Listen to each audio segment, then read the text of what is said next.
Assalamualaikum warahmatullahi wabarakatuh. Innal hamdalillah, segala puji bagi Allah Subhanahu wa taala. Nahmaduhu wa nasta'inuhu wa nastaghfiruh. Hanya kepadanya kita memuji, meminta pertolongan serta bertaubat dari dosa-dosa kita. Wa na'udzu billahi min syururi anfusina, dan hanya kepada Allah pula kita meminta agar dijauhkan dari keburukan-keburukan diri kita. Wa min sayyiati a'malina, dan dari dosa-dosa yang pernah kita lakukan. May yahdihillahu fala mudhillalah, barang siapa yang telah Allah berikan hidayah maka tidak akan pernah sesat selamanya. Wa may yudlil fala hadiyalah, dan barang siapa yang telah Allah sesatkan maka tidak akan mendapatkan petunjuk selamanya. Asyhadu an la ilaha illallah wahdahu la syarika lahu wa asyhadu anna Muhammadan abduhu wa rasuluh. Saya bersaksi tiada Tuhan yang berhak disembah kecuali Allah, dan Muhammad benar juga hamba dan utusannya. Qala Allah Ta'ala, Allah mengingatkan dalam kitabnya, Ya ayyuhalladzina amanu taqullaha haqqa tuqatih wa la tamutunna illa wa antum muslimun.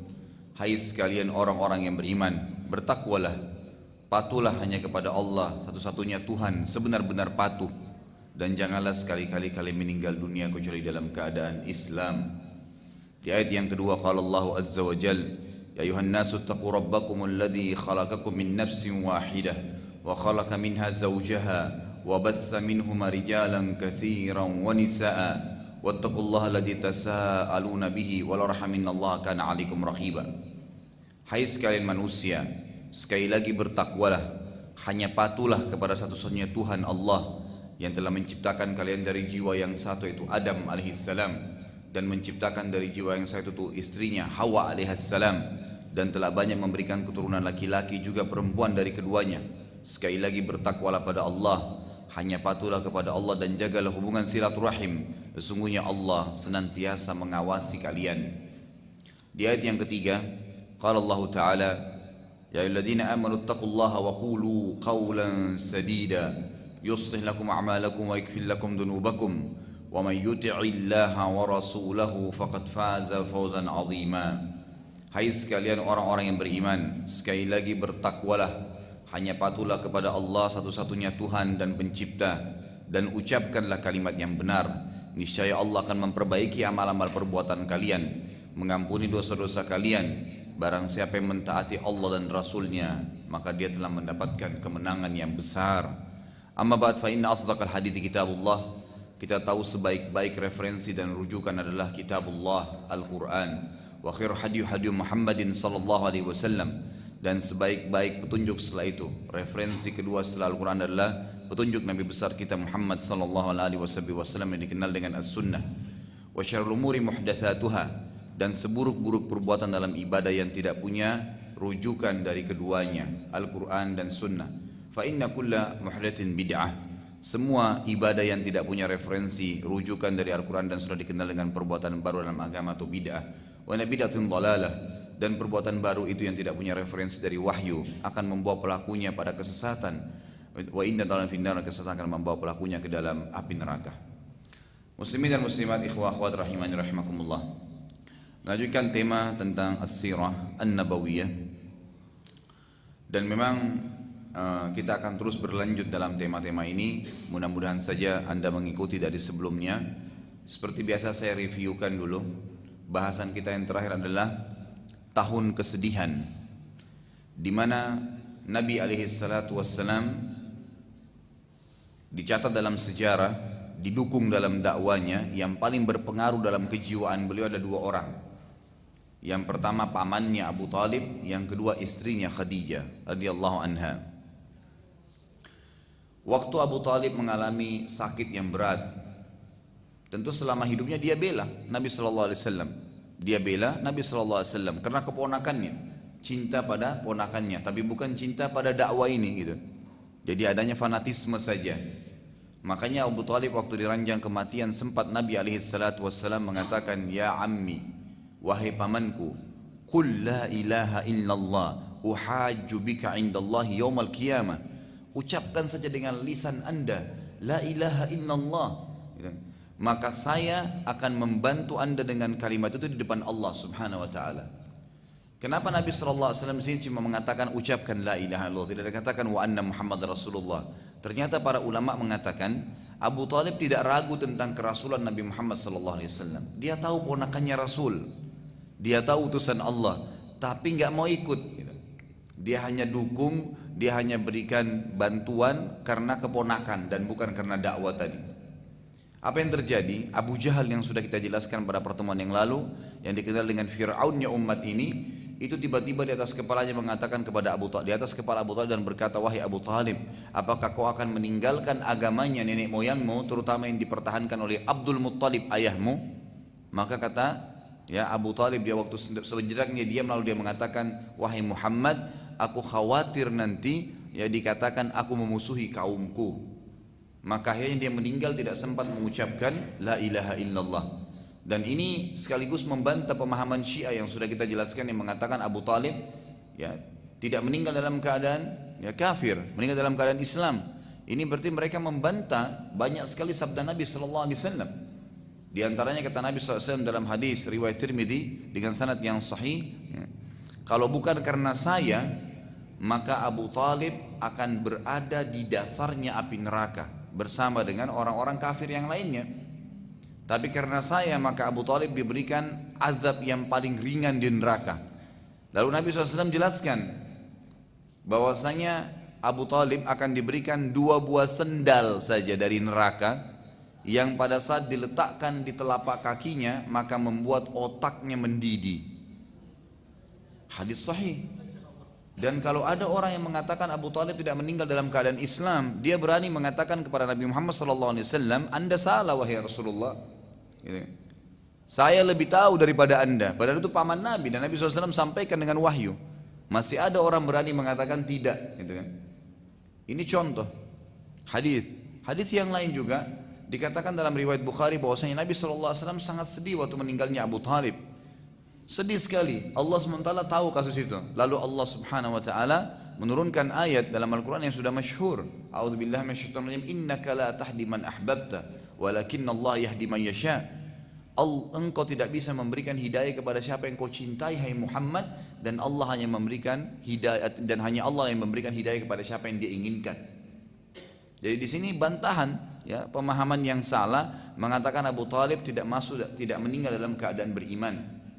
Dan satu sisi lain saya juga tanyakan kepada Anda semua yang menyaksikan acara ini dan hadir di sini juga tentunya, karena acara kita ini diangkat, diupload sama beberapa atau teman-teman kita di YouTube dan Anda bisa lihat. Saya kemarin juga dihubungin dari teman-teman dari Malaysia, dari Berlin, dari banyak masya Allah negara lain itu yang mengatakan lihat. Ya. Maka saya bahasakan bahwasanya apa untungnya Anda untuk mempertahankan Abu Talib Islam atau tidak? Tidak ada untungnya buat kita sama sekali gitu. Saya lihat ada beberapa orang fanatik mengatakan tidak mungkin Abu Talib yang mendukung dakwah kemudian meninggal dalam keadaan kafir. Saya tanya kepada Anda, apa untungnya Anda bertahan dengan pendapat itu? Gak ada untungnya sama sekali. Gak nyembuhin penyakit Anda, gak membuat Anda kaya, gitu kan? Gak membuat Anda tambah pintar. Lalu kenapa harus mempertahankan yang sudah jelas ada riwayat sahih yang mengatakan orang itu masuk dalam neraka, kan gitu? Jelas yang sampaikan itu adalah Rasulullah Sallallahu Alaihi Wasallam. Dan akan sering saya tekankan dalam banyak pertemuan-pertemuan kita bahwasanya siapapun yang coba membantah setelah ada hadis Nabi Sallallahu Alaihi Wasallam, sama saja dia sedang mengatakan ya Rasulullah Anda tidak tahu dan saya lebih tahu. Berani sekali gitu. Nabi SAW mengatakan Abu Talib di neraka, tidak, bukan di neraka. Ya. Seakan-akan membantah Rasulullah SAW. Kalau orang ini mengaku mencintai Nabi SAW maka dia sangat bohong, gitu kan? Gak mungkin. Kalau Anda mencintai Nabi SAW, Anda harus patuhi apa yang diucapkan. Selesai kan konsepnya begitu. Dan sebelum Nabi Muhammad SAW ada orang yang juga Nabi yang sama kasusnya. Seperti Nabi Nuh AS, istri dan anaknya meninggal dalam keadaan kufur. Nabi Nuh di depan matanya, anaknya tenggelam di depan kapalnya, meninggal, dan dia lihat. Sampai dia menangis, dia mengatakan, Ya Allah, innahu min ahli. Wahai Tuhanku, ini adalah bagian dari anakku, keluargaku. Allah SWT membantah mengatakan innahu laisa bin ahlik, dia bukan keluargamu lagi. Innahu amalun ghairu salih, apa yang dia yakini tentang kekufuran tidak ada sama sekali hubungannya dengan kebaikan. Selesai, lupakan. Dan Allah SWT mengatakan kepada Nuh alaihissalam, dan saya wa inni u'iduka an takuna minal jahilin, dan saya khawatir hai Nuh kamu akan menjadi orang yang jahil. Dalam sebuah athar yang sahih dikatakan Nabi Nuh alaihissalam waktu Allah katakan dan saya tidak mau nanti khawatir kau menjadi orang yang jahil, Nabi Nuh alaihissalam tidak berani mengangkat kepalanya ke langit 40 tahun. karena takutnya kepada Allah Subhanahu wa taala. Tadinya dia dukung anaknya gitu kan, tapi anaknya meninggal dalam keadaan kafir, selesai. Kita masih akan tetap ada hubungan selama memang keyakinannya sama gitu kan. Tiket untuk ke akhiratnya sama, iman dan amal saleh. Kan ini penting sekali gitu kan. Ini contoh. Juga sama, Nabi Ibrahim alaihissalam ayahnya Azar juga meninggal dalam keadaan kufur gitu kan. Sama juga berhubungan dengan Abu Talib ini, kedua orang tua Nabi SAW. Nah, saya sudah tekankan itu. Banyak sekali orang ngotot mengatakan tidak mungkin ayahnya dan ibunya Nabi SAW meninggal dalam keadaan kufur. Kenapa anda berani mengatakan tidak mungkin? Sejarah mencatat memang seperti itu. Nabi Muhammad SAW mengatakan dalam hadis sahih pada saat beliau naik di atas mimbar mengatakan, karena banyak sahabat yang sering tanya hal-hal yang tidak perlu gitu. Lalu beliau mengatakan, naik di atas mimbar lalu mengatakan, siapapun yang punya pertanyaan sekarang silakan ditanya. Ada seorang sahabat iseng bertanya dari Badui, dari orang-orang Mekah dulu yang hijrah, termasuk orang-orang yang dari padang pasir gitu kan, mengatakannya, Rasulullah, di mana ayah saya? Di mana ayah saya? Maksudnya ayah saya meninggal dalam kubur sekarang di surga atau di neraka? Meninggal dalam keadaan kafir, ayahnya jelas gitu. Lalu Nabi SAW mengatakan, ayahmu di neraka. Orang itu marah keluar dari masjid. Nabi SAW suruh panggil kembali, tepuk dadanya, Nabi mengatakan, jangankan ayahmu, ayahku pun di neraka. Ayahku pun di neraka karena meninggal dalam keadaan nyembah berhala gitu kan. Tapi apakah ini mengurangi kadar ya, dan kedudukan Nabi Muhammad SAW di mata kita? Sama sekali tidak. Sama sekali tidak gitu kan. Tidak mengurangi. Dan memang itu takdirnya Allah Azza wa Jalla. Sekali lagi, apa untungnya anda mau bertahan? Tidak, ayahnya Nabi nggak mungkin meninggal dalam kufur loh. Jelas dalil-dalil menjelaskan bahwa saya meninggal. Ini tadi Nabi SAW yang mengatakan sendiri dalam hadis sahih, saya, ayahmu dan ayahku di neraka. Juga riwayat yang sahih, riwayat Al-Hakim yang menjelaskan tentang ibu beliau.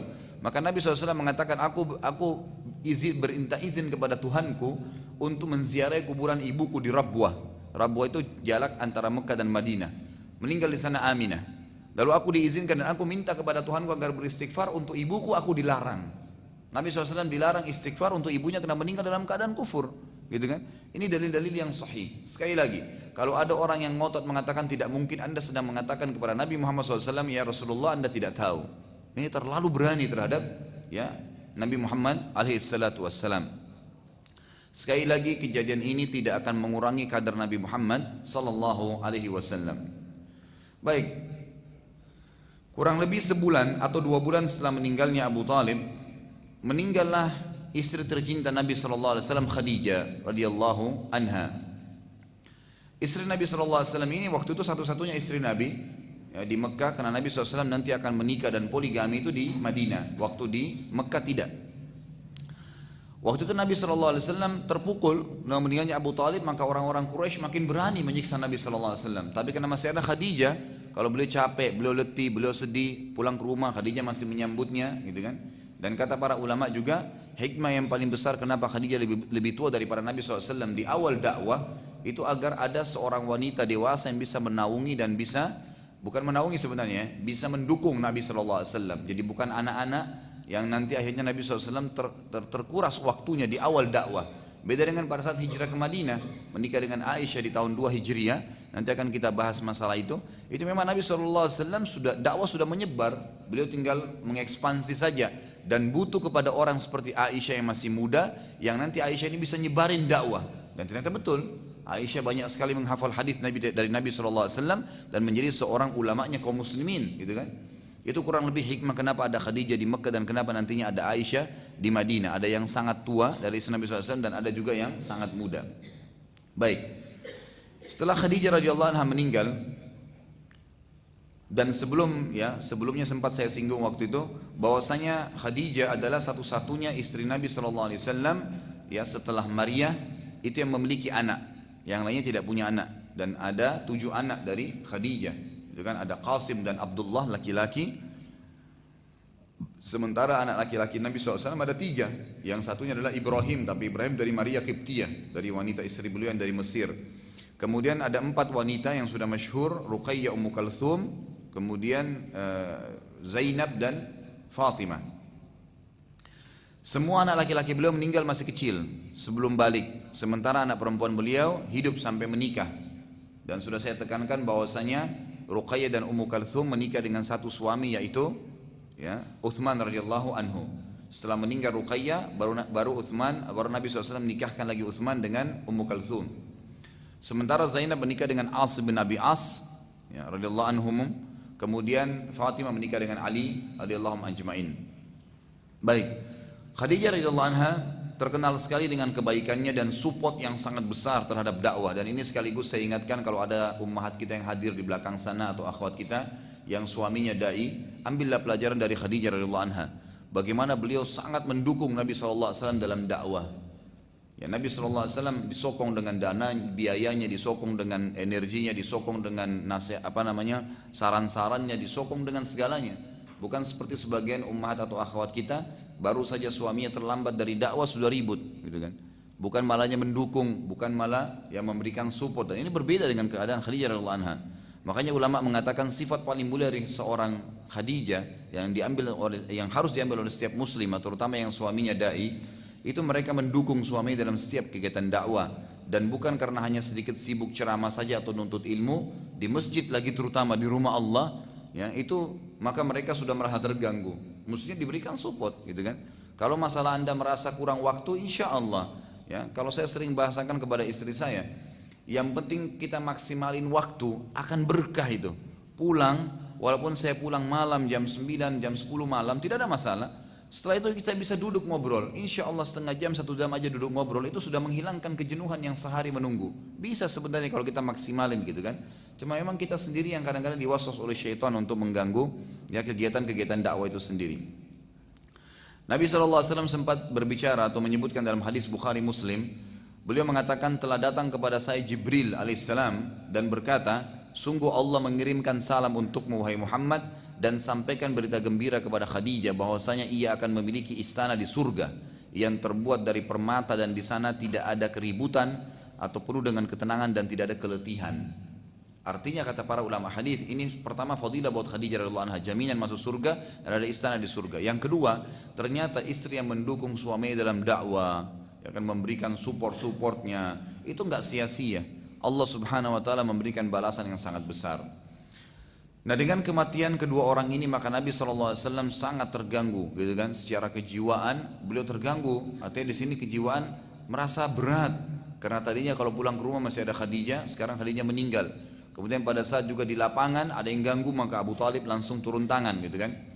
Makanya beliau mengatakan tidak ada lagi siksaan Quraisy yang lebih pedih dari yang terjadi setelah kematian Abu Talib dan juga Khadijah.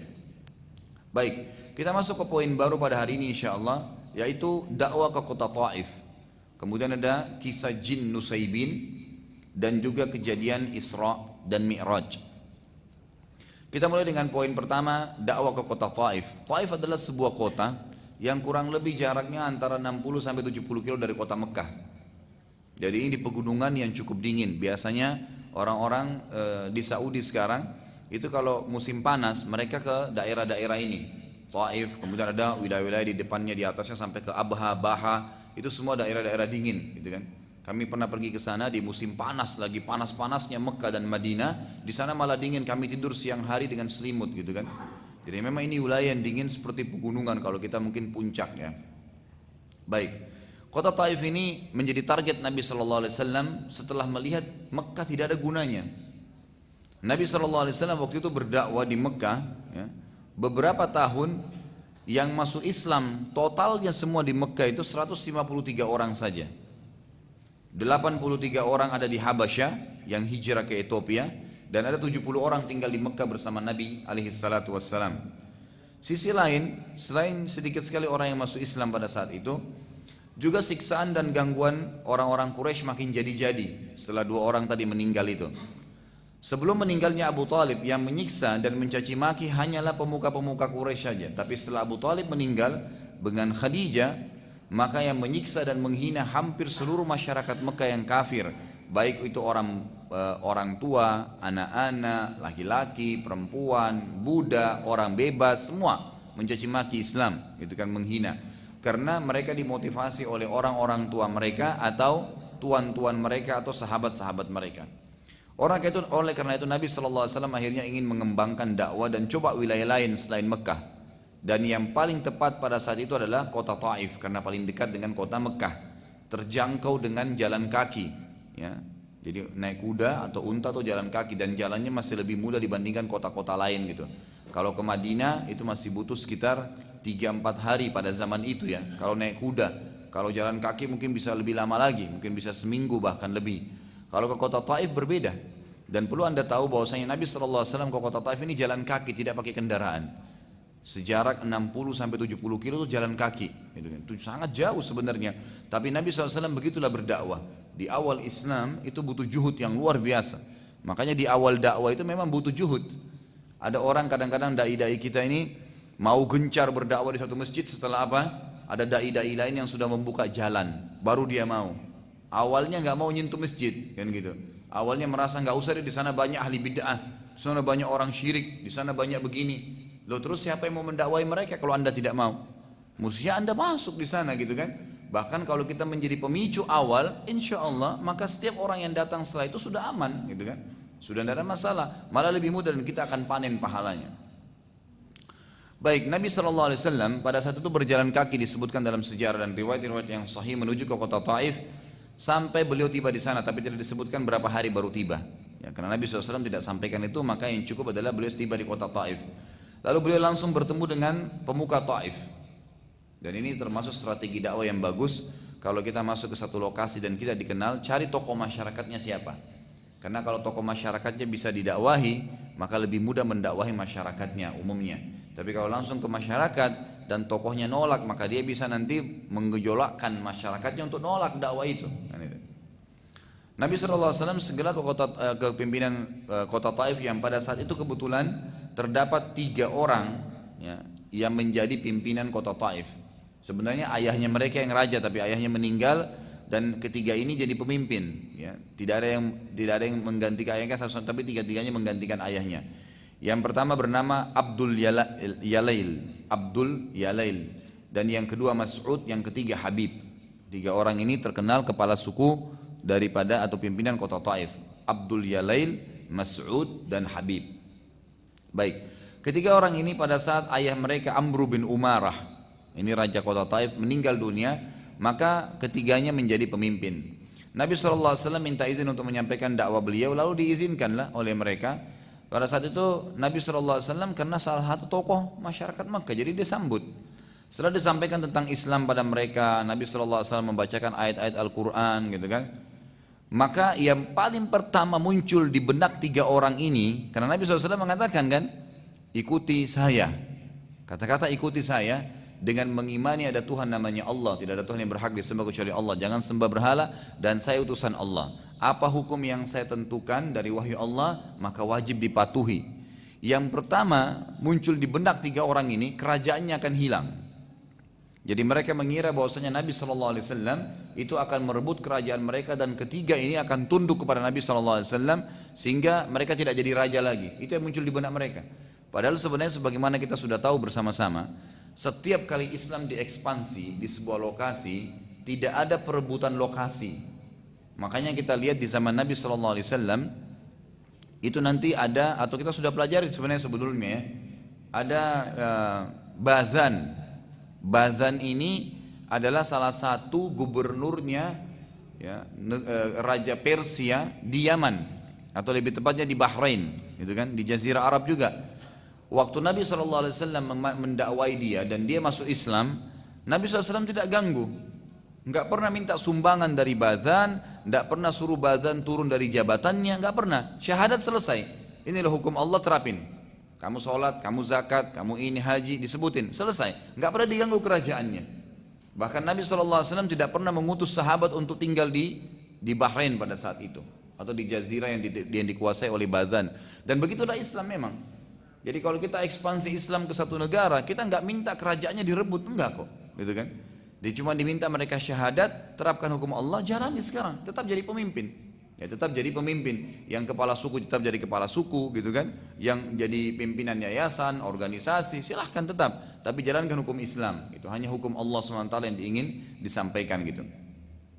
Nah pada saat mereka merasa kerajaannya terganggu, yang terjadi yang paling pertama adalah penolakan. Ketiganya tiba-tiba mengatakan, atau salah satunya sempat bilang begini, demi Allah, mereka mengatakan demi Allah karena mereka seperti masyarakat Mekah, beriman ada Tuhan namanya Allah, tapi mereka berbuat kemusyrikan. masih menyembah berhala, benda mati yang dianggap perantara dengan Allah subhanahu wa ta'ala. Maka ini, karena ini Allah cap mereka kafir gitu kan. Seperti saya katakan tuh hari, banyak kita juga di Indonesia ini dalam sholatnya mengatakan iyyaka na'budu wa iyyaka nasta'in, hanya kepadamu kami menyembah, hanya kepadamu kami minta tolong. Ya kan, begitu selesai sholat pergi kuburan sebelah masjidnya, minta-minta ke kuburan itu, nganggap ada pohon keramat, masih menggunakan jimat, masih ada keris yang dianggap keramat dan seterusnya, menggantungkan nasib pada benda yang mati gitu kan. Maka ini syirik, nggak boleh. Makanya kita langsung berhubungan dengan Allah Azza wa Jal.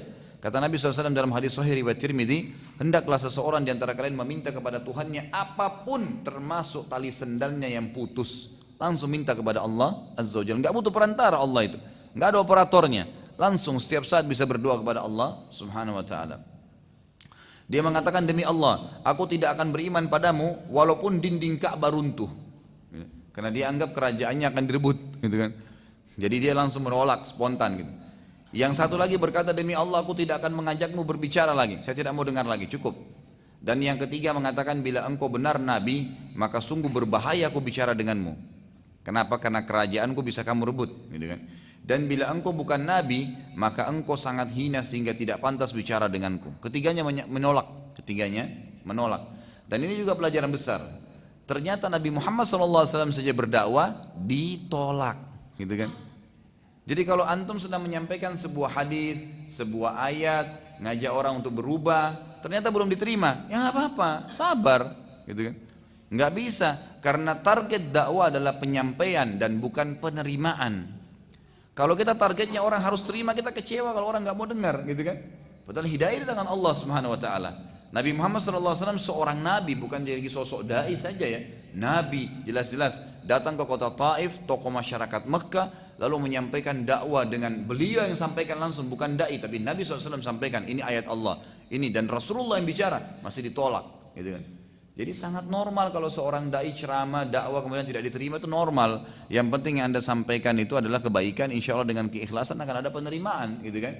Sebagaimana nanti kita akan lihat ternyata ya, masyarakat Madinah malah satu negeri semua, satu kota itu terima semua dakwah Nabi SAW.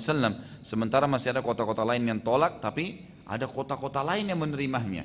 Dan juga nanti akan kita lihat kalau seorang dai sudah berdakwah di satu lokasi dan ternyata penolakannya frontal sekali, misalnya ada penyiksaan, ada segala, maka dia lebih baik hijrah ke tempat lain, kan gitu. Dan ini kita ambil pelajaran atau dari kasus Nabi SAW di kota Taif. Nabi SAW ketika melihat mereka menolak, maka beliau SAW berkata, bila kalian menolak, maka tolong izinkanlah aku berdakwah kepada penduduk kota Taif. Serentak ketiganya mengatakan, lebih bahaya lagi dianggapkan kalau masyarakatnya dengar, maka sama kerajaannya juga akan runtuh. Ketiganya spontan mengatakan, demi Allah kami tidak akan mengizinkan engkau mendakwai kaum kami. Lalu ketiganya segera mengumpulkan masyarakat dan menyuruh mereka melempari Nabi SAW dengan batu. Tepatnya cara lemparnya itu ada. Jadi kalau Nabi SAW lagi melangkah, kaki mana yang naik itu yang dilemparin. Itu sangat sakit gitu kan. Jadi bukan orang lagi jalan dilemparin sembarangan, tidak. Ditunggu kaki mana yang naik itu yang dilemparin. Orang melangkah pasti ada naik kakinya gitu kan. Itu yang dilemparin. Dan spontan seluruh masyarakat Taif melempar dengan sekalian bersamaan gitu. Mereka melempari kaki Nabi SAW. Sampai akhirnya kaki Nabi SAW keduanya berdarah. Dan akhirnya beliau SAW keluar dari kota Taif karena melihat tidak ada lagi manfaat menyampaikan dakwah sementara mereka menolak. Ambil pelajaran besar nanti. Saat pulang menuju ke kota Mekah, di tengah perjalanan, tepatnya di kebun salah seorang yang nanti akan terbunuh di perang Badr ya, pimpinan Quraisy yang bernama Utbah dan Syaibah. Dua-dua ini nanti akan pada saat kita bahas perang Badr, mereka lah dua korban pertama di perang Badr nantinya, gitu kan. Orang-orang seperti kita sekarang lah, sering mungkin tinggal di Jakarta tapi punya tanah di puncak, punya perkebunan di mana, gitu kan. Nah mereka juga orang Mekah ini punya perkebunan antara Taif dan Mekah gitu. Termasuk dua orang ini. Kedua termasuk pemuka Quraisy. Kebetulan saat itu mereka berdua sedang berada di kebun mereka. Lalu Nabi SAW karena letih sekali, sudah capek sekali jalan, bayangkan 70 kilo jalan kaki gitu kan. Tapi ini belum sampai ke kota Mekah ya, masih sudah dekat kota Mekah, tidak disebutin sisa berapa kilo. Intinya adalah Nabi SAW tanpa sengaja gitu, duduk di depan kebun mereka, di depan pagar kebun Utbah dan Syaibah ini. Nabi SAW pada saat sementara istirahat dan kelihatan dari kaki beliau keluar darah, beliau keringatan, kelihatan capek sekali gitu. Utbah dan Syaibah sempat merasa prihatin dengan Nabi SAW waktu itu, kasihan. Akhirnya mereka mengutus salah satu budak mereka yang bernama Abdas. Abdas ini budak bekerja di kebun situ. Ya, kalau kita mungkin pekerja, tapi zaman dulu kan memang budak diperjualbelikan gitu. Abdas ini kebetulan beragama Nasrani. Tugasnya dia pada saat itu menjaga kebun, dan pada saat itu juga disuruh oleh Utbah dan Syaibah ngantarin air dan kurma beberapa butir untuk Nabi SAW. Saat mengantarkan makanan kepada Nabi SAW, Nabi SAW berterima kasih pada dia. Kemudian waktu mengambil kurma, Nabi SAW sempat mengatakan Bismillah. Satu kalimat saja, Bismillah, sambil beliau makan. Abdas lalu heran dan bertanya, dari mana Anda mempelajari kalimat tersebut? Sementara orang Arab tidak pernah tahu kalimat itu. Enggak ada orang Arab walaupun itu bahasa Arab tahu kalau mau makan baca bismillah, kalau mau minum baca bismillah, belum pernah. Enggak ada kehidupan orang Arab begitu. Tapi orang-orang yang pernah mempelajari agama dari langit, seperti misalnya agama Nasrani, agama Yahudi, tahu itu bismillah gitu. Dengan nama Allah, gitu. Abdas selalu heran dan bertanya, dari mana Anda pelajari kalimat Arab sementara orang Arab tidak pernah mengucapkannya? Beliau SAW bertanya pada Abdas, siapa namamu? Abdas berkata, aku Abdas. Nabi SAW lalu berkata lagi, dari mana asalmu? Abdas berkata, aku dari sebuah wilayah bernama Nainawa. Nainawa ini kebetulan adalah sebuah kota tua sekali di Irak. Kota tua sekali, salah satu kota. Jadi bukan negeri ya, tapi kota saja, sebuah kota, Nainawa. Nainawa ini dulu adalah tempat dakwanya Yunus bin Matta, Nabi Yunus alaihissalam. Jadi itu lokasi dakwanya. Sudah lama nih ceritanya kan dulu. Nabi Yunus sudah lama sekali kan, sebelum Nabi Musa, jauh. Lalu berkata Nabi SAW berkata, waktu Abdas berkata, aku dari Nainawa. Maka Nabi SAW mengatakan, kamu dari kota orang saleh yang bernama Yunus bin Matta. Abdas heran, karena orang Arab tidak seorang pun yang pernah tahu kota Nainawa, apalagi masyarakat Mekah, jauh. Artinya tidak mungkin ada orang Mekah tahu karena itu sangat jauh, gitu kan? Dan memang tidak disebutkan dalam kitab-kitab yang ada gitu. Bagaimana bisa Nabi SAW tahu kota itu sementara kota itu sangat jauh, apalagi tahu kalau itu kotanya Nabi Yunus alaihissalam. Lalu Abdas bertanya, dari mana dan bagaimana Anda bisa tahu tentang kotaku, negeriku, dan juga tentang Yunus bin Matta? Kata Nabi SAW, ia adalah saudaraku, ia seorang nabi, aku pun seorang nabi. Yunus nabi, saya juga nabi, sama. Makanya saya tahu. Abdas lalu akhirnya menyadari bahwasanya Nabi SAW bukan orang biasa, yang ia pun akhirnya duduk mendengarkan beberapa perkataan Nabi SAW dan mencium kepala Nabi SAW. Utbah dan Syaibah waktu tadi melihat budaknya mengutus antar makan, ini cuma hitungan detik saja nih. Waktu lihat kejadian Abdas cium kepala Nabi SAW, bingung mereka. Lalu Utbah bin Syaibah ya, mengatakan satu sama yang lainnya sambil heran, coba lihat bagaimana Muhammad dengan cepat sekali merusak budak kita, gitu kan? Dianggap ini merusak budaknya. Kenapa kok tiba-tiba budaknya tadinya ya tidak apa-apa, tidak kenal, tiba-tiba cium kepalanya, dan mencium kepala bagi orang Arab ini adalah penghormatan yang luar biasa gitu. Sampai hari ini Anda kalau lihat di majelis-majelis ilmunya para ulama di Saudi, itu kalau sudah mau bubar biasanya dahinya dicium gitu kan, atau kepalanya mereka dicium para ulama itu. Itu kebiasaan memang orang-orang Arab di sana gitu. Coba lihat bagaimana Muhammad, kata mereka, mudah sekali atau cepat sekali merusak budak kita. Hanya dengan antaran makanan saja ia sudah bisa berhasil merusak Abdas. Saat Abdas kembali ke kebun, maka Syaibah bertanya padanya, tadi kami melihatmu mencium kepala Muhammad, kenapa? Abdas berkata, demi Allah ia telah mengucapkan kalimat yang tidak akan diucapkan kecuali oleh para nabi saja. Utbah dan Syaibah berkata, wahai Abdas, tinggalkan agama Muhammad, demi Allah sungguh agamamu jauh lebih baik dari agamanya. Niat mereka sebenarnya untuk menjauhkan Abdas dari agama Islam, gitu kan?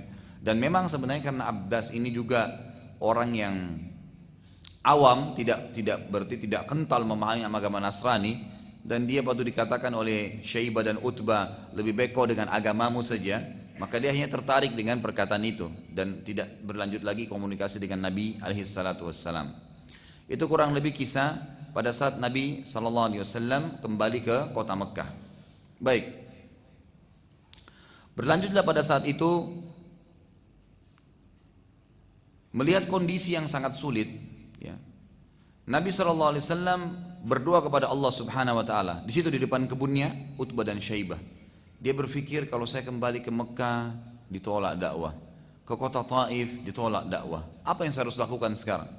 Lalu Nabi SAW ucapkan doa yang masyhur. Beliau mengatakan, A'udhu binuri wajhika alladhi qad ashraqat bihi dhulumat wa saluha bihi amru dunya wal akhirah alla takilni ila nafsi tarfata ain ila man takiluni ila ba'idin yatajahhamuni am ila aduwin malakta amri in lam yakun bika alayya ghadab fala ubali walakin afiyataka awsa'li. Artinya, aku menjauhkan diri dengan cahaya wajahmu ya Allah yang telah menerangi seluruh kegelapan. Kalimat yang luar biasa nih, mengandung imaniyah ya. Dan jadi kadang-kadang saya sering bahasakan dari doa ini, Anda harus tahu dengan sering memuji Allah itu akan menambah iman kita. Misal, sebelum menyampaikan hajat, pernah ada sahabat begitu masuk masjid langsung mengatakan, ya Allah ampunilah saya, Rabbi ghafirli. Kata Nabi SAW, istajala hada, orang ini buru-buru sekali. Mestinya dia memuji Allah dulu, baca salawat untukku, baru berdoa, gitu kan?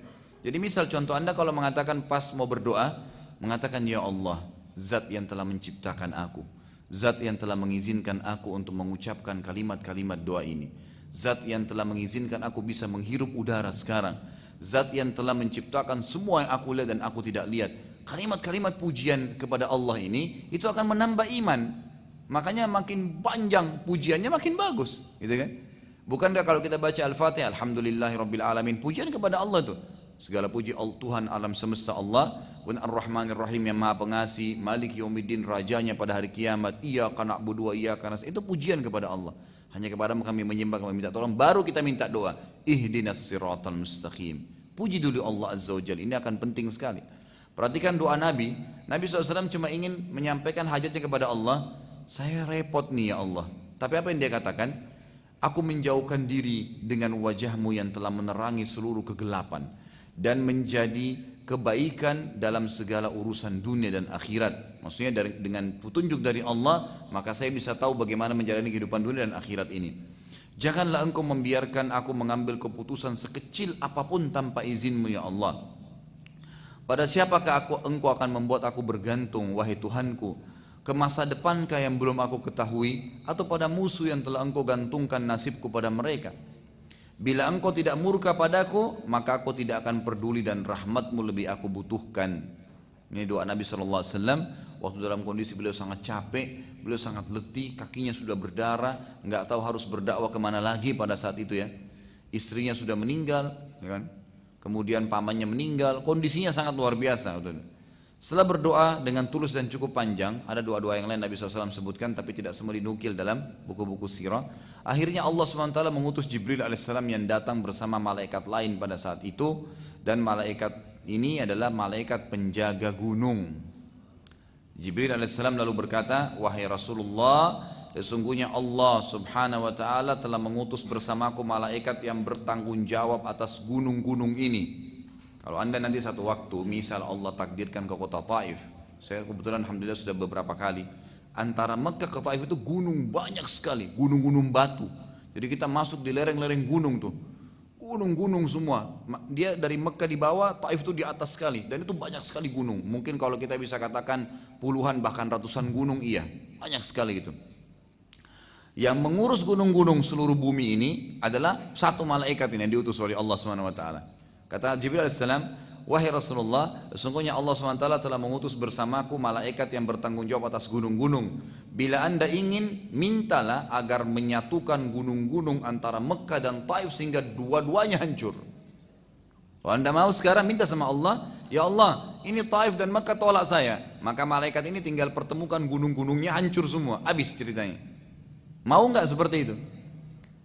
Lalu kata Nabi kata Jibril SAW, sekarang keputusan di tangan anda. Sekarang ini, silakan bilang hancur. Gitu. Apa jawaban Nabi SAW? Dan ini juga termasuk ya, para dai harus punya sifat ini. berkasih sayang dengan mad'unya. Orang yang sedang didakwai harus dirahmati, kan gitu. Jangan langsung mau spontan, kamu nggak sholat tahajud masuk neraka, kamu nggak begini, kamu nggak begini, diancaman semua. Makanya ulama mengatakan selalu Nabi SAW itu mendahulukan al-wa'ad sebelum al-wa'id. Janji positif dulu, nih sholat jamaah pahalanya ini, ya, sedekah pahalanya ini, fadilah-fadilahnya semua. Jadi orang termotivasi. Kalau dia nolak, baru ancaman, baru al-wa'id. Ancaman pun harus ikutin wahyu, gitu kan? Dengan ikutin wahyu itu kalau orang sudah nolak benar-benar baru, gitu kan? Perhatikan Nabi SAW sudah dilemparin batu, kakinya sudah berdarah. Bukan cuma sekedar masuk di masjid, jemaahnya cuma 2-3 orang, gitu kan? Enggak, itu masih kecil sekali, nggak ada masalah itu. Saya kalau dalam ceramah saya sudah ditahu itu oleh jemaah saya, kalau 2 orang pun hadir saya nggak peduli, saya datang saya ceramah. Mau dengar silakan, tidak mau dengar nggak ada masalah. Yang penting saya sudah datang. Akhirnya alhamdulillah tiba-tiba penuh masjid seperti ini tadi. Tadi saya lihat masih kosong, tapi sekarang masya Allah gitu. Baik. Waktu itu Nabi SAW berkata apa? Perhatikan kasih sayangnya terhadap mad'unya.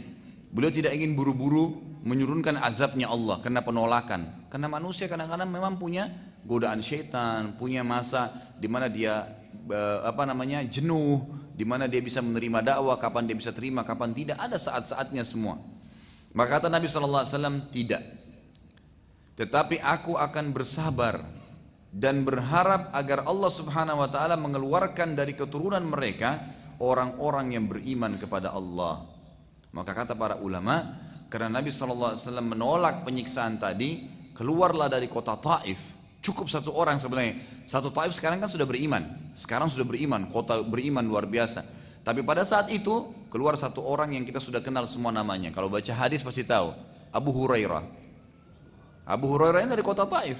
Yang kalau tadi Nabi SAW bilang hancurin, nggak ada hadis ini.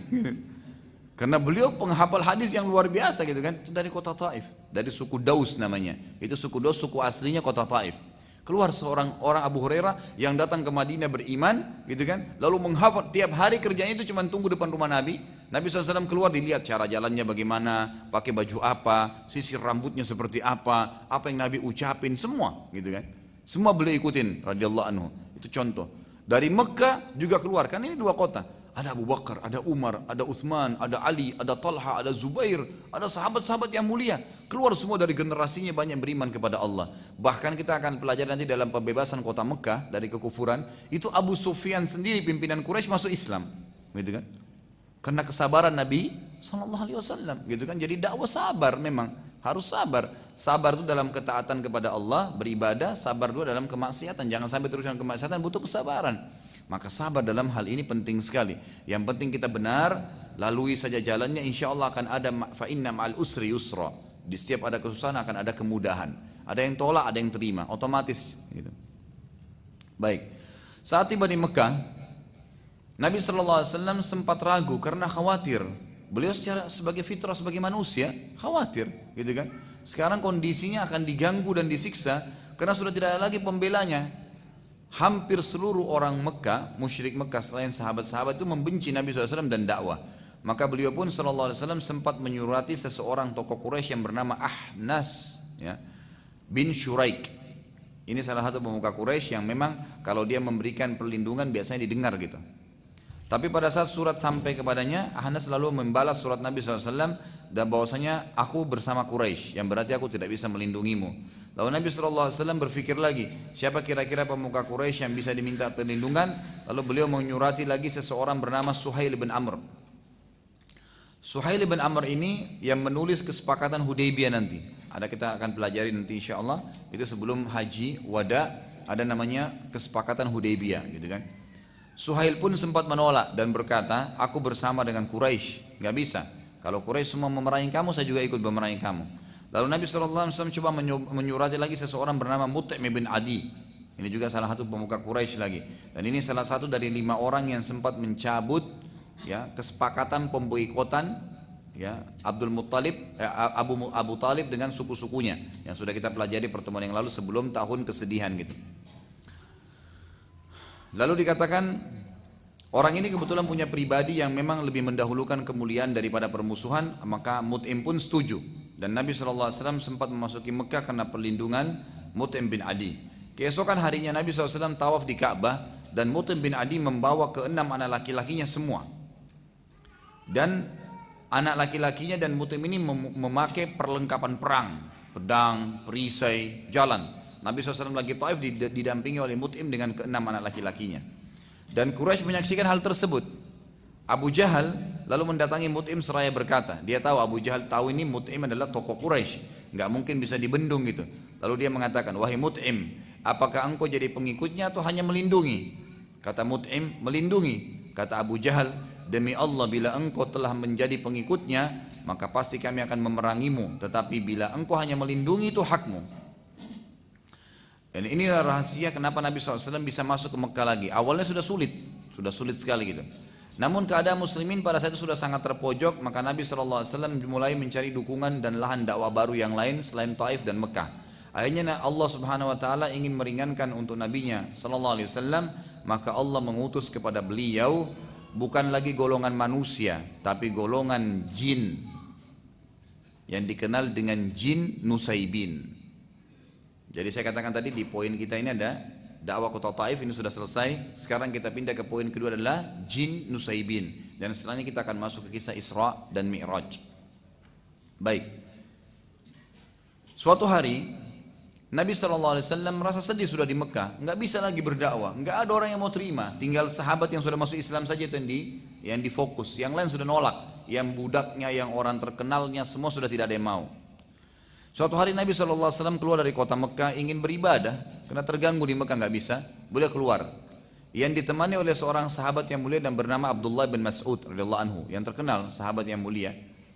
Berjalan dengan beliau SAW, lalu Nabi SAW pada saat tiba di suatu tempat, beliau SAW berkata kepada Ibnu Mas'ud, tunggulah di sini dan jangan berpindah juga jangan datang kepadaku sampai aku memanggilmu. Lalu Nabi SAW membuat garis dengan tongkat beliau. Suruh Abdullah bin Mas'ud jangan lewatin garis ini, tunggu di sini. Abdullah bin Mas'ud meriwayatkan dalam hadis Bukhari berkata, lalu Nabi SAW berjalan dan tidak seberapa jauh dari tempat itu, tempat beliau Ibnu Mas'ud lagi berdiri, beliau SAW tiba-tiba duduk sambil membaca Al-Quran dengan suara yang sangat keras. Pada saat itu terdapat beberapa jin dari wilayah Nusaibin. Nusaibin ini wilayah di Irak ya. Ada beberapa jin, dikatakan jin Nusaibin, sedang lewat dan sedang mencari tahu kejadian apa yang sedang terjadi di muka bumi, sampai-sampai mereka tidak bisa lagi mendengarkan langsung berita-berita dari langit. Jadi sebelum Nabi SAW diutus, itu jin dalam hadis Bukhari dikatakan saling susun-susun, 1, 2, 3 sampai ke langit. Ini Anda bisa bayangkan nih bagaimana jauhnya itu ya. Sekarang saja para ilmuwan dengan teknologi canggih mengatakan mustahil manusia bisa menjamah langit dengan tangannya, nggak mungkin. Jarak antara kita bumi saja ke Pluto itu 270 tahun. Makanya saya sering bahasakan tidak mungkin bisa dikirim ke sana astronot kena mati di tengah jalan. Jaraknya 270 tahun. Itu baru satu matahari dengan kita tuh. Bagaimana dengan bintang-bintang yang lain yang sekian miliar tahun jaraknya dari bumi, semua masih pada di bawah langit pertama. Tapi jin-jin ini bisa bersusun-susun sampai ke langit pertama. Mereka bisa mendengarkan. Jadi ternyata dalam hadis ini dijelaskan Allah Azza wa Jal itu kalau ingin menjalankan titah, sebuah titah, Allah sampaikan kepada malaikat ya, malaikat di langit 7 sampaikan ke langit ke-6, langit ke-6 sampaikan ke langit ke-5, terus sampai ke langit pertama. Nanti malaikat di langit pertama ini yang memerintahkan atau menyampaikan kepada malaikat-malaikat yang bertugas di bumi, yang mengurus gunung, di mana turun hujan, siapa yang mau mati, siapa yang ini, disampaikan kepada malaikat-malaikat yang akan bertugas di bumi gitu kan. Nah, jin-jin ini naik ke atas untuk dengar informasi. Ini sana hujan besok. Oh, di sini ada mati fulan. Oh, ini akan terjadi gempa. Dia dengar semua informasi besok. Kan gitu. Nah, nanti jin-jin ini akan bekerja sama dengan penyihir-penyihir dan penyamun. Menyampaikan nih. Ini kami dapat informasi di sana hujan. Nanti kamu sampaikan. Besok hujan di sana supaya pengikutnya percaya sama si dukun-dukun ini. Nanti akan kita bacakan dalam surah jin tentang kisah ini bagaimana bekerja samanya manusia dengan jin, dan sampai hari ini, sampai hari kiamat akan terjadi itu. Tetap akan ada bekerja sama, dan ini dilarang dalam Islam ya.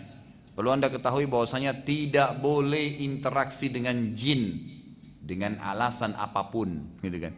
Nabi SAW mengatakan dalam hadis Bukhari, pada saat beliau sedang selesai sholat, beliau mengatakan, tadi waktu saya sedang sholat ada jin, setan yang coba mengganggu saya. Lalu saya menangkapnya dalam sholat, hadis sahih ini. Lalu saya menangkapnya dalam sholat. Tiba-tiba saya teringat perkataan Sulaiman yang berkata, ya Allah, karuniakanlah saya kerajaan tidak layak untuk orang sebelum dan sudah saya. Maka saya melepaskan dia. Kalau tidak, maka saya akan ikat jin itu di pohon di Madinah agar anak-anak Madinah mempermainkannya. Tapi di sini Nabi SAW sendiri tidak interaksi, dilepaskan oleh Nabi SAW. Kata ulama, berarti tidak boleh memang manusia berinteraksi orang Muslim. Walaupun anda alasan, oh jin Muslim, tetap tidak boleh. Tidak boleh. Tidak boleh menikah sama mereka, makanan mereka berbeda, perhitungan waktu mereka berbeda, dan anda tidak butuh jin karena anda butuh Allah Azza wa Jal. Gak usah jin untuk apa? Pasti dia minta imbalan. Anda bilang tidak, gak mungkin. Itu sudah Al-Quran yang berbicara seperti itu. Mereka akan bekerja sama dengan manusia dan minta imbalan dari situ. Ada yang minta menikah dengan manusia, makanya ada dukun-dukun laki-laki atau perempuan sampai tua tidak nikah-nikah karena nikah sama jinnya. Ada orang yang diminta nyumbang darah ayam, darah hewan, atau pergi ke kuburan tertentu. Pokoknya jin-jin ini minta agar jauh dari Allah Subhanahu wa taala, gitu kan? Kalau kita masih bergantung pada Allah, tidak bisa bergantung pada dia. Dan satu-satunya cara untuk membuat orang bisa bergantung adalah memenuhi kebutuhannya manusia. Dan Nabi SAW sudah mengatakan juga dalam hadis lain, jin-jin itu penuh dengan kebohongan. Maksudnya yang, jadi saya pernah jelaskan ya, jin ada 3 golongan ya. Ada jin mukmin, ini mustahil kerjasama dengan manusia. Ada jin fasik dan jin kafir. Jin fasik ini adalah jin yang beriman pada Allah seperti kita orang Muslim, tapi nggak sholat, masih bermaksiat, itu namanya fasik. Jin fasik sama jin kafir ini namanya syaitan. Jadi tidak semua jin itu syaitan ya, tidak semua jin itu syaitan. Yang beriman dikatakan jin mukmin. Yang kita maksudnya adalah golongan syaitan, jin fasik atau jin kafir. Jadi orang-orang yang mengatakan saya pelihara jin muslim itu jin fasik itu. Karena itu jin fasik dan tetap akan dia minta imbalan. Apapun sifatnya itu, mungkin tidak bisa dirincikan tapi dia akan minta imbalan secara otomatis. Tapi kalau dia pelihara jin kafir, maka lebih parah nanti. Ada yang sampai menghinakan Al-Quran gitu kan. Di Saudi itu ditemukan, di Saudi ada dibentuk tim oleh kerajaan itu khusus tim pemberantas penyihir gitu. Jadi syekh-syekhnya ngumpul semua itu nyari pada penyihir. Waktu terbongkar tuh luar biasa gitu. Ya, kalau jin-jin yang kafir itu mereka menyuruh Al-Quran dihinakan sampai ditemukan tuh Al-Quran pernah ditaruh di kloset kamar mandi. Dikeluarkan oleh tim ini, dicuci, lalu dikasih minyak wangi Quran itu sebagai bentuk ya penghargaan dalam Al-Quran dan membalas penghinaan mereka. Kan gitu. Ada di antara perempuan-perempuan yang berinteraksi sama jin kafir ini, kalau mereka supaya suaminya takluk atau tuannya takluk, maka darah haidnya diteteskan di lembaran-lembaran Quran. Itu banyak contoh-contoh yang saya saksikan sendiri itu. Bagaimana cuplikan-cuplikannya itu. Dan cukup banyak yang berhubungan dengan masalah-masalah seperti ini. Dan saya sarankan Anda membeli buku yang kecil, mungkin harga 5.000 atau 7.000 rupiah itu membongkar praktek sihir dan kedukunan. Diterbitkan oleh Pustaka Tazkiyah ya. Mungkin kalau Bapak Ibu yang pernah hadir pengajian saya di Al-Azhar, saya pernah bawain fotokopi buku yang dapat diskon tuh. Di antaranya buku itu, buku kecil sekali tapi itu buku yang sangat bagus. Di dalamnya itu ada gambar-gambar, bentuk-bentuk sihir-sihir yang biasa dipakai oleh penyihir-penyihir dari bentuk benang, tali, apa saja, boneka, macam-macam gitu kan yang mereka lakukan. Intinya adalah kita kembali kepada kisah jin ya. Jin-jin ini mereka selalu naik ke atas mendengarkan apa yang akan terjadi besok untuk bekerja sama dengan penyihir-penyihir dan penyamun yang pada saat itu memang kebanyakan menguasai dunia, gitu kan? Allah ceritakan tentang kisah ini dalam surah Jin urutan 72 ayat 9. A'udzubillahi minasyaitonirrajim wa anna kunna naq'udu minha maq'ida lis-sam' faman yastami'il ana yajid lahu shihabar rasada. Dan sesungguhnya dahulu kami dapat menduduki beberapa tempat di langit untuk mendengarkan berita-berita. Tetapi sekarang berita maksudnya apa yang terjadi besok, gitu kan? Tetapi sekarang barang siapa yang mencoba mendengarkannya tentu akan menjumpai panah api yang mengintai atau membakarnya. Dikatakan dalam hadis Bukhari yang lain bahwasanya Nabi SAW bersabda, jin-jin dulu mereka susun untuk mendengar berita dari langit. Setelah aku diutus, kata Nabi SAW, maka jin-jin langit itu dijaga oleh malaikat-malaikat. Dijaga oleh malaikat-malaikat. Yang malaikat-malaikat ini memegang bintang-bintang yang dipakai untuk memanah jin-jin itu. Makanya kan fungsi bintang itu kan ada 3 ya. Untuk rujuman lisyayatin, memanah setan-setan yang datang mendengarkan berita. Kemudian dalam ayat yang lain di surah Al-Mulk dijelaskan itu zina, perhiasan. Inna zayyana as-samaa'a dunya, gitu kan? Bizinatil khawaqib. Dan kami hiasi muka bumi, langit bumi ini dengan bintang-bintang, ya. Wa hifdhan min kulli syaitanin, dan untuk menjaga juga dari syaitan-syaitan yang datang, gitu kan?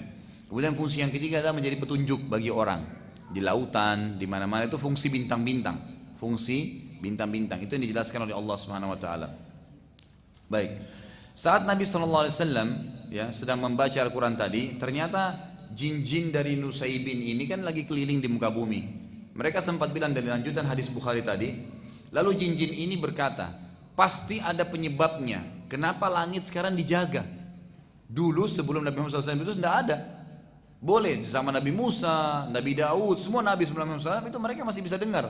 Makanya masih bersaing antara dakwah Nabi dengan para penyihir ini, gitu kan. Setelah Nabi SAW itu tidak bisa lagi, malaikat jaga, mereka dipanahin. Walaupun masih ada yang sempat lolos tapi sedikit, gitu kan. Itu pun sempat dipanah. Nanti akan dijelaskan juga dalam surah Jin itu bagaimana Allah Subhanahu wa taala menjelaskan ada di antara mereka yang sempat lolos, mendengarkan sedikit langsung mereka turun lagi. Dan itu pun dipanah oleh para malaikat tadi. Waktu mereka bilang, akhirnya mereka bilang pasti ada sesuatu terjadi di muka bumi, nggak mungkin. Ada penyebabnya nih, kenapa tidak bisa dengar lagi. Maka sekelompok jin Nusaybin keliling di muka bumi ini, pas lewat di Mekah dan melewati tempat Nabi Muhammad SAW lagi baca Quran tadi. Nah ini sebenarnya dengan hikmah Allah SWT, Allah memang yang sengaja mengutus jin-jin ini, gitu kan. Saat melewati Nabi SAW, jin-jin Nusaybin ini mereka pun berhenti dan berkumpul untuk mendengarkan apa yang Nabi SAW sedang baca. Ini menandakan jin itu membaca, gitu kan. Dan bukan mustahil jin itu juga hadir dalam majelis ilmu, ya, bukan mustahil sekarang sebelah anda ada jin, tapi nggak usah takut, nggak perlu takut kecuali kepada Allah Subhanahu wa taala. Kata Ibnu Mas'ud radhiyallahu anhu yang meriwayatkan hadis ini, aku melihat sekelompok makhluk laki-laki yang kepala mereka seperti kendi-kendi besar. Ibnu Mas'ud sempat lihat, gitu kan. Lalu aku pun berdiri karena khawatir akan keadaan Nabi SAW. Lalu Nabi SAW memberikan isyarat agar aku tetap duduk. Nabi tahu Ibnu Mas'ud akan berdiri, Nabi kasih isyarat, gitu kan, tidak boleh tetap duduk. Karena banyaknya jin yang datang mendengarkan Al-Quran, sampai kata Ibnu Mas'ud, aku tidak bisa lagi melihat Nabi SAW karena dipenuhi oleh orang-orang ini yang kepalanya seperti kendi-kendi dan mereka tinggi besar, gitu kan. Allah Subhanahu wa taala menceritakan tentang kejadian tersebut, masih lanjutan surah Jin tadi. Jadi kita dibahas banyak surah Jin karena memang surah Jin menjelaskan tentang masalah itu. Surah Jin urutan 72 ayat 19 menceritakan tentang bagaimana Nabi SAW dikerumuni oleh jin-jin Nusaybin itu. A'udzubillahi minasyaitonir wa annahu lamma qama Abdullah yad'uhu kadu yakununa alaihi libada. Dan bahwasanya sewaktu hamba Allah Muhammad SAW berdiri hendak menyembahnya dengan membaca Al-Quran, hampir saja jin-jin itu mendesak untuk mengerumuninya. Ini ayat Quran, surah Jin ayat 19. Saat mendengarkan Al-Quran, maka jin-jin tersebut jadi memahami apa saja yang telah terjadi, termasuk penipuan iblis kepada mereka bahwasanya ada sesembahan selain Allah. Jadi kisahnya begini, iblis ini sebenarnya golongan jin. Salah kalau ada yang mengatakan iblis itu rajanya jin, salah. Kan gitu. Iblis bukan seperti Adam alaihissalam, bukan. Adam adalah ayah kita semua. Kalau iblis bukan. Kata ulama tafsir yang paling kuat pendapat waktu Allah Subhanahu wa taala menyuruh iblis untuk sujud, gitu kan. Itu sebenarnya ada jin-jin. Gitu kan. Makanya para malaikat mengatakan, ya Allah, waktu Allah ingin menciptakan Adam, apakah engkau akan menciptakan makhluk nanti membuat kerusakan di muka bumi? Kata para ulama tafsir, jumhur ulama mengatakan bahkan yang dimaksud adalah apakah nanti seperti jin-jin yang akan buat kerusakan di muka bumi. Jadi sebelum kita sudah ada jin tinggal di bumi ini.